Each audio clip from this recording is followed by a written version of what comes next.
A questão do Flamengo não me parece ser um problema de treinador, né, o Mauro? Ou sim? Boa noite. Eu não acho que o problema pareça ser primeiro o treinador. O problema do Flamengo é uma estrutura que está ruindo. Aí não tem treinador que dê jeito. Nenhum treinador dá jeito num cenário como esse. É um problema que se arrasta há muito tempo. Hoje eu fiz um texto, inclusive, lá no blog, bem detalhado sobre a crise política até do Flamengo, um clube rachado politicamente, o presidente cada vez mais isolado, perdendo o apoio, incapaz de fazer uma boa administração do departamento de futebol, desde que assumiu o comando desse setor, né, com o afastamento do Flávio Godinho, que era o ex-vice de futebol, então ele ficou à frente. Pôs agora há 5 semanas um outro vice-presidente de futebol, que ainda está tateando no escuro, chegou agora, não teve nenhuma decisão importante que tenha sido tomada por ele. E um ambiente de permissividade, de falta de cobrança, de pouca competitividade, de tolerância com a derrota. Alguns vídeos, inclusive, eu pus no Twitter também, retuitei, flagrantes da transmissão da televisão de ontem, que alguns torcedores gravaram e disponibilizaram, que são bem marcantes. Você vê o Márcio Araújo sai sorrindo, o Rômulo sai abraçado com o Praz, seu ex-colega de Vasco da Gama, sorridente também. Os jogadores do Flamengo perdem para o Palmeiras, perdem para o Grêmio uma semana antes, e são derrotas feias, né? Porque são derrotas assim... Para o Santos, o Grêmio venceu quando quis, né? A gente falou sobre isso há uma semana. E o Palmeiras ontem treinou. Não fosse a renda, né? Que é muito interessante, né? Com o público que enche ali não lotou, mas tinha 27 mil pessoas, né? No Allianz Parque. Para poupar o gramado, está castigado, poderiam fazer o jogo no CT, que foi um treino, gente. Foi um treino. O Palmeiras treinou ontem, o Palmeiras não jogou contra o Flamengo. Foi mais fácil ainda do que o jogo contra o Grêmio, que o Flamengo ainda chegou a fazer 1-0 e perdeu rapidamente. Ontem foi um treino. O Flamengo é um time totalmente inofensivo, desorganizado. Tem, evidentemente, uma participação do técnico. Mas o que me parece assim que os jogadores nitidamente, alguns jogadores não seguem as determinações do técnico. Não é possível que o Rueda, que arrumou a defesa no primeiro momento, fez o Flamengo tomar menos gols, vinha tomando gols demais com o Zé Ricardo. Os mesmos gols acontecendo, mostramos isso várias vezes. O Data ESPN reapresentou isso com o Renato Rodrigues hoje no bate-bola na veia, agora à noite. Algumas dessas jogadas, né, parecidas que vinham fazendo o time sofrer gols. Ele conseguiu corrigir no primeiro momento. E agora os erros voltam com outros agravantes, né? Passividade. O primeiro gol do Palmeiras chama atenção o belo lançamento do Moisés. Moisés parecia um jogador da Copa do Mundo que a Itália ficou fora, de 58. A liberdade que ele tem, observada à distância por Arão e seus blue caps, é um negócio assustador. Ninguém dá combate. Isso não existe no futebol de hoje. Então o cara não sabe disso. O técnico pede para marcar a distância? É óbvio que não. É evidente que não. Então existe sim uma tolerância com o fracasso, uma tolerância com a preguiça, uma aceitação da derrota e do comportamento indolente de alguns atletas. E isso não tem cobrança. Não há cobrança. E a consequência disso é o quê? O clube vai se desmanchando politicamente. Várias pessoas que apoiavam o presidente estão mudando de lado, estão se afastando. 2 vice-presidentes se afastaram agora nos últimos dias.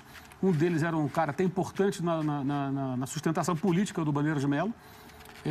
Outro personagem que se afastou há algumas semanas, que era um funcionário do clube, visto por muitos como um cara que fazia toda a parte financeira e administrativa, Paulo Dutra, recebeu uma proposta de trabalho e foi embora, foi trabalhar numa outra empresa, né? O que é uma baixa séria dentro da administração do clube, dentro daquilo que funciona no Flamengo, que é a parte financeira e administrativa, né? Esse cara é visto por muita gente lá de dentro como uma peça-chave para isso, porque era um financeiro com viés administrativo, o cara que ele era o verdadeiro CEO, na visão de muita gente. E o Fred Luz, que é o CEO, é um cara do comércio de varejo, dizem um excelente negociador, um cara de vendas, né? De compras e vendas, digamos assim, dependendo do lado da bancada em que ele estivesse ao longo de sua carreira. Não é um administrador. E que se juntou ao Bandeira na gestão do futebol, que é um desastre absoluto, né? Então você vai estourar isso no campo, não tem jeito. Tudo que acontece... Hoje discutir a maneira como joga o Flamengo, ignorando o entorno político e toda essa falta de cobrança, falta de profissionalismo no ambiente que se diz profissional, chega a ser ingênuo, porque a questão não é o campo, não vai funcionar. Tira o Rueda, bota o não vai funcionar. É uma situação bem delicada, tem 1 ano de mandato do Bandeira de Melo, politicamente o clube cada vez mais dividido. Hoje, inclusive, publiquei também o vice-presidente do Bandeira, Maurício Gomes de Matos, que é um personagem meio à parte, começa a surgir e fala abertamente que está pronto para ser presidente, se for o caso. 1 ano ainda de mandato tem o Bandeira. E ele surge como, num primeiro momento, não sei se terá força para isso até lá, como uma espécie de agregador de 2 alas, né? Que houve uma cisão lá atrás, né? E tem uma foto que é muito simbólica, que também está lá no blog. Os colegas da UOL publicaram primeiro,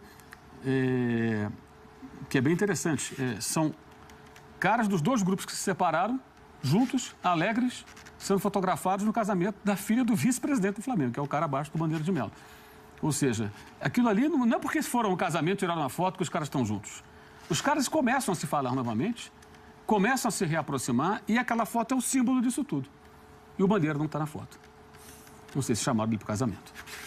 Mérito para a direção do Flamengo, porque soube resolver um problema ali, aquela lacuna, Tarde demais, né? Não, tudo bem. Deu uma Copa do Brasil porque não tinha goleiro. A Libertadores também. Na verdade, a diretoria do Flamengo é culpada do Flamengo ter perdido nos pênaltis. A chance de ganhar nos pênaltis ela não existia, se sabia antes, porque o Flamengo não tinha goleiro. Não tinha goleiro porque não procurou um goleiro. E não procurou um goleiro porque não quis.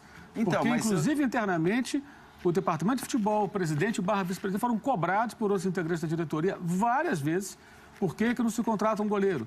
Não, confiamos em Muralha. Muralha não é confiável. O outro é um reserva, o meu reserva é um menino. Não, confiamos nos dois. Essa temporada, e aí bateu um desespero. Ou seja, não que o Flamengo fosse vencer a Copa do Brasil, mas o Flamengo perdeu uma falha do Thiago, a chance de sair com vantagem no Rio de Janeiro. E o Muralha, todo mundo viu como é que ele se comportou nos pênaltis. Não tem dúvida que... A culpa aí não é do Thiago, não é do Muralha, não é do Rueda. A culpa é do Bandeira de Melo, do Rodrigo Caetano e do CEO Fred Luiz. Agora, o Flamengo tem um problema sério que é a falta de... É até repetitivo falar isso, a gente fala quase toda semana, mas é quase que obrigado, porque a situação se repete, é o feitiço do tempo. Mas... O dia da marmota. O dia da marmota. O que ocorre é que o time do Flamengo é um time que tolera a derrota, que é um time realmente banana. A banana é o símbolo disso tudo, não é por acaso. Por quê? Perdeu para o Grêmio. Tá tudo bem. Não ganhou do Vasco, o jogo que era para ganhar. Aí o Diego fala, não, demos o nosso melhor. Aí ontem você vê a saída de campo, o Marcelo está abraçado com o Jean, está rindo. Eu acho normalíssimo abraçar o companheiro, cumprimentar. Mas tem um mínimo de cuidado. Será que o torcedor que está com a televisão ligada, vendo o cara sair de campo, ele está rindo? De repente tem um vascaíno do lado dele rindo. Se você estiver no bar tomando uma cerveja, o time dele tomou um sacode. Pode ter um tricolor, um botafoguense, o vascaíno rindo. Dele ele não está rindo. O torcedor do Flamengo não está rindo. Aí o Rômulo está abraçado com o Praz, os dois tiveram grandes momentos do Vasco da Gama, abraçado e rindo. Será que o torcedor do Flamengo que viu o Rômulo rindo estava achando engraçado? Como é que o jogador consegue sair rindo depois de tomar um sacode de 2-0 que não foi mais, porque o Palmeiras não teve fome no segundo tempo?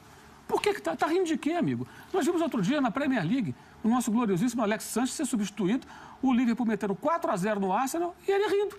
No banco, a gente destacou isso aqui na transmissão e tudo. Coloquei até no Twitter. Lá, tá rindo do quê, meu camarada? Tá tomando de 4-0, tá rindo. Saiu, sentou no banco, ficou rindo. Isso é absurdo. Isso é falta de respeito. Então, mas você não acha que isso é mais... Por que isso acontece? Talvez seja mais difícil de resolver, Mauro. Jogador que perde no Liga, sai de campo rindo. Craque do time que acha, não, fizemos o nosso ideal, é poupado quanto o Grêmio, ninguém sabe por quê, mas viaja para jogar para a seleção. Na seleção tá bom, no Flamengo não tá. É guerreiro dopado lá no Peru, aí o Flamengo fica sem um jogador. Voltou hoje a treinar. Vai para o Peru, fica no Peru, está lá resolvendo a vida dele. Quem paga o salário? Quem que resolve isso? Quem é que cobra esse negócio? Por que Rafael Vaz joga no Flamengo? A pergunta que pode ser feita a cada jogo. Por que o Rafael Vaz, tecnicamente, não tem a menor condição de jogar no Flamengo? Ontem você ficou claro mais uma vez. Essa barca que pode sair agora já está atrasada, essa barca. Muito atrasada. Por que o William Arão é titular absoluto do Flamengo? Tecnicamente não é mau jogador, infiltra, faz gol, mas por que ele apresenta tantas deficiências e continua no time? Não sai do time. O pior é que e por aí vai. O pior é que... Importante você falar isso, porque assim, tem um papo aqui do presidente do Flamengo, o pessoal do Globoesporte.com, até imprimi aqui. Rafael Zarco. Isso, obrigado, Mauro, obrigado. Porque assim, me chama a atenção o seguinte, diz aqui na matéria, que o presidente deixou no ar que muita coisa pode mudar para 2018, no caso de novos fracassos nas missões que restam na temporada. O título da Sul-Americana e a vaga direto para a fase de grupos da Libertadores. Abre aspas aqui, presidente. Tem a ver com a outra. Mas olha só. Não falo sobre coisas que são discutidas internamente, o que posso dizer é que a torcida pode ficar absolutamente tranquila em relação ao nosso esforço, a nossa determinação em fazer o melhor possível. Em terminar o ano da melhor maneira possível. Dependendo da maneira que a gente terminar o ano, isso vai se refletir no ano que vem, afirmou aí o presidente. Sai aspas para o presidente. O que me chama a atenção aqui é o seguinte, né? Mudar para 2018 em caso de novos fracassos. Quer dizer, você está esperando novos fracassos para fazer mudança? Essa é a grande questão. Até para o torcedor entender. Como é administrado o Flamengo? Qualquer ambiente profissional, e o Flamengo diz que tem uma estrutura profissional, com o diretor financeiro, que citei há pouco, que saiu, tem outro, com o CEO, que é um diretor-geral, que está lá até hoje, com o diretor executivo de futebol e outras áreas que tem profissionais. É correto? É correto. É um ambiente profissional. O clube ele tem uma receita, ele contrata profissionais que ficam em áreas estratégicas e como estatutariamente você tem que ter vice-presidente em várias pastas, você tem esses personagens que não são remunerados. Esses caras trabalham, têm suas vidas, vão lá no clube e tal, vão na reunião, blá, blá, blá. Mas no dia a dia você tem aqueles caras que são profissionais que trabalham pelo clube, certo? Esses profissionais ganham bônus, inclusive, no final do ano. Eles têm bônus por metas. Tem bônus. Se eles têm bônus por metas, eles estão num ambiente altamente competitivo. Num ambiente altamente competitivo, há cobrança por resultados. Se os resultados não são alcançados, você tem que explicar por que eles não foram alcançados. Se houve realmente alguma coisa que se justificasse aquilo ali. Algum problema no meio do caminho. Na noite da eliminação para o São Lourenço na Argentina, o Flamengo perdeu a sua grande chance de mudar o seu rumo, como o Corinthians mudou quando perdeu para o Tolima. Saíram jogadores importantes depois daquela derrota, o Corinthians retomou o seu rumo, fez uma avaliação interna e foi ser campeão brasileiro. Sim. E dali foi ser campeão da Libertadores no outro ano, e campeão mundial e tudo que ele sempre quis. O Flamengo fez o quê? O Flamengo passou um pano. O Flamengo ignorou as deficiências técnicas de Muralha, de Vaz, de Márcio Araújo, de Gabriel, de outros. Né? O Flamengo ignorou problemas internos evidentes que ficam cada vez mais claros e continuou nesse ritmo malemolente, achando que só porque colocou o carro no caminho ele vai chegar ao destino. Não vai chegar. Se tiver um buraco, se furar o pneu, você vai ter que trocar o pneu, você tem que fazer alguma coisa. E o Flamengo está tentando chegar. Agora, se os 4 pneus furarem, que é o que ele está dizendo aí, não vou chegar a lugar nenhum, agora vou comprar um carro novo. Não adianta, é tarde demais. É tarde demais. O dinheiro no futebol ele é importante, mas ele não é tudo. Longe disso, sempre foi assim. E é o caso específico. Esse pessoal que comanda o Flamengo, especialmente, no caso, quem está decidindo hoje, o CEO, o presidente, os dois, a sensação que fica muito clara é, bem, no dia que tivermos dinheiro, tudo vai se resolver. Porque o Flamengo ganhou a Copa do Brasil em 2013 sem dinheiro. Imagina com dinheiro. Não é tão simples assim. Fosse assim, qualquer milionário comprava um time na Europa e saía ganhando o campeonato. O Manchester City teve que buscar o Guardiola, apanhou no primeiro ano e agora que parece que vai andar. E contratando jogadores a valores absurdos. Ou seja, não basta o dinheiro. O dinheiro não resolve. Claro, tem muito dinheiro. O outro também tem mais gente com dinheiro. Então você vai competir. E quem vai ser campeão brasileiro não tem dinheiro. Que é o Corinthians, está na bica para ser campeão. Por quê? Porque apresentou outras qualidades, embora administrativamente seja um desastre. Mas no seu departamento de futebol vai muito bem com o técnico, os jogadores, a comissão técnica, que fazem um grande trabalho dentro do possível. Então, ali o Flamengo perdeu a passada. E essa frase, ela dá um sinal. Ele já admitiu uma mudança, já é um progresso, mas mostra como as decisões são tomadas muito lentamente ou não são tomadas. Então, é muito contraditório. O ambiente é profissional, temos profissionais, mas não existe uma cobrança. E aí isso vai estourar onde? Vai estourar no jogador que fica no banco, que não joga, ao invés de ficar irritado, ele sai rindo.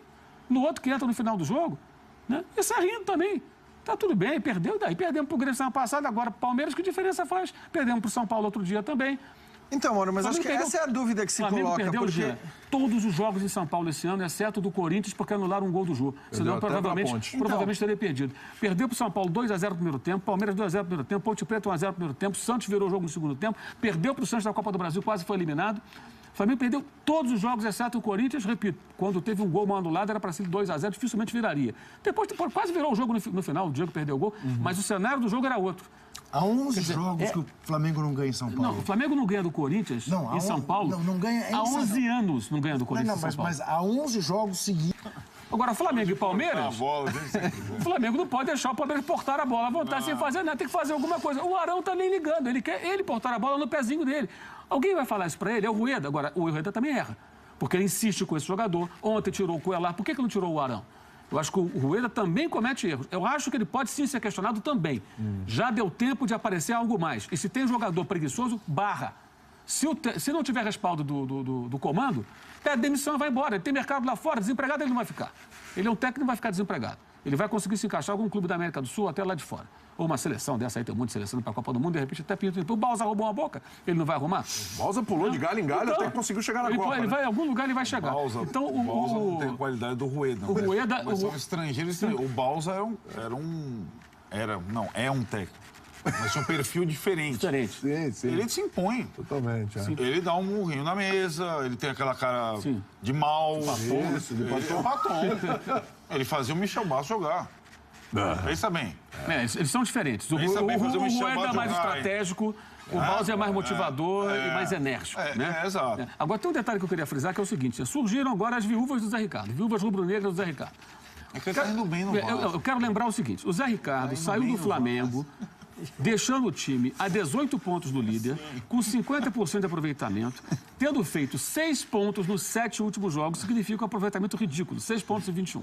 Quando ele saiu, o time tomava gol todo o jogo da mesma maneira, continuava arame liso e ele estava completamente perdido. Então ele foi muito bem demitido.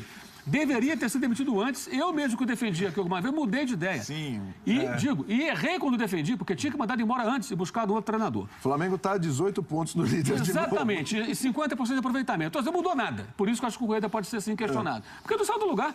Não sai do lugar. A realidade é a mesma. É isso, tá ali. Está na zona de pré-Libertadores, como se diz, né? Monstro ali de sair dessa zona. Exato, e é 50% de aproveitamento. Ah, mas ele está bem no Vasco. O Vasco, hoje, em 2000, em 97, o Vasco tinha uma expectativa que o Flamengo não tinha. O Vasco era mais forte. Ganhou 2 campeonatos brasileiros. E em outros momentos de sua história. Agora mesmo, em 2012, quando disputou com o Corinthians na Libertadores, foi vice-campeão brasileiro depois, o Vasco era mais forte que o Flamengo. Tinha um time melhor que o Flamengo. Sim. Hoje é o contrário. O Flamengo tem um elenco melhor, tem mais dinheiro. O Vasco, coitado, está numa situação terrível com essa confusão pós-eleitoral, inclusive. Inclusive, hoje chegaram na Justiça 3 pedidos lá de cancelamento da exigência da juíza de que os sócios tem que se provar que os sócios são sócios, que pagaram. 3 pedidos. Parece que vieram do mesmo escritório de advocacia, negócio assim, curioso, né? Amigos do Eurico. Sei lá, né? Deve ser amigo ou simpatizante. Mas o Vasco hoje, qual a expectativa do Vasco? Depois de 3 rebaixamentos, quando o Zé Ricardo lá chegou. Não quero cair. Meta baixa. Passar de ano com nota 5,5, 6. Está lindo. Opa. De repente dá para chegar na Libertadores ali, já tem tanta vaga na Libertadores, o Vasco começa a sonhar. Mas a meta era não cair, já alcançou. A meta no Flamengo era outra. Não é mais, mas deveria ser outra, que é ganhar. O Zé Ricardo não teve o preparo para dar esse outro salto. Quando ele vai para o Vasco, ele vai para a realidade atual dele. No futuro, pode ser, tomara que seja, eu acho até que ele tem capacidade, ele pode se transformar num técnico que brigue por campeonatos. Naquele momento não era. Então, a mudança ela foi necessária. A escolha pode até se provar ruim com o tempo do Reinaldo Rueda, mas não adianta ficar torcendo. Ah, se ficasse o Zé, não ficasse, ia continuar uma porcaria que estava horrível. Estava horrível. E não era só culpa do Zé. Era culpa do Zé e de quem o chefiava, que não soube cobrar do Zé. E ser duro, que nem naquele filme Moneyball, acho aquele exemplo ótimo. Sim. Quando o Brad Pitt, que é o campeoníssimo lá que negocia jogador, ele chega pro técnico e fala, trouxe um novo, você não lembra, eu não entendo nada de beisebol, desculpa. Eu trouxe um novo jogador, um rebatedor, digamos, é o fulaninho, é o Juca Kfouri. Ah, mas o Juca, mas eu tenho o Arnaldo. Não, mas o Arnaldo é muito caro, não dá retorno, aqui estão aqui os scouts, as estatísticas dele e tal. Não, vou continuar escalando o Arnaldo. Aí ele vai lá e negocia o Arnaldo com outro time e ele tem que escalar o Juca. Exato. Aí quando ele chega pro treino, mas você negociou, fulano? Eu negociei. Agora vai escalar aquele ali. Aquele é o jogador que eu quero. É a mesma coisa. Quando o Flamengo perdeu, foi eliminado da Libertadores, o Zé Ricardo tinha que aparecer um dia no CT, olhar para o lado, cadê o Muralha? Ah, voltou para o Figueirense. Márcio Araújo, emprestamos para o Ceará. Ah, cadê o Gabriel? Está lá no Bahia. Mas o Rafael Vaz está voltando para o Vasco, mas o Eurico não quer, tá uma briga, mas aqui não joga mais. E mais alguns. Se vira, né? É lógico, gente, isso é evidente. Você constata que os caras não têm... Aí você deixa o jogador, o técnico novato, apegado a jogadores que o ajudaram em momentos difíceis ano passado, foram úteis, continua fiel a eles. Como o Dunga na Copa do Mundo, em 2010. Sim. E aí afundou junto. O Zé Ricardo foi vítima um pouco disso. Faltou também gente que tomasse decisões por ele, que o ajudasse nesse momento. Então, essa defesa, essa coisa de ficar, que se não tivesse mudado, não ia adiantar nada. Essa coisa também de continuidade de técnico vai dar certo sempre. Quem disse isso? O Zidane saiu entrou no meio de uma temporada e ganhou depois 2 Champions pelo Real Madrid. Cadê o planejamento? O Rafa Benítez foi para a 2ª divisão da Inglaterra treinar o Newcastle, que é o time. Voltou, né?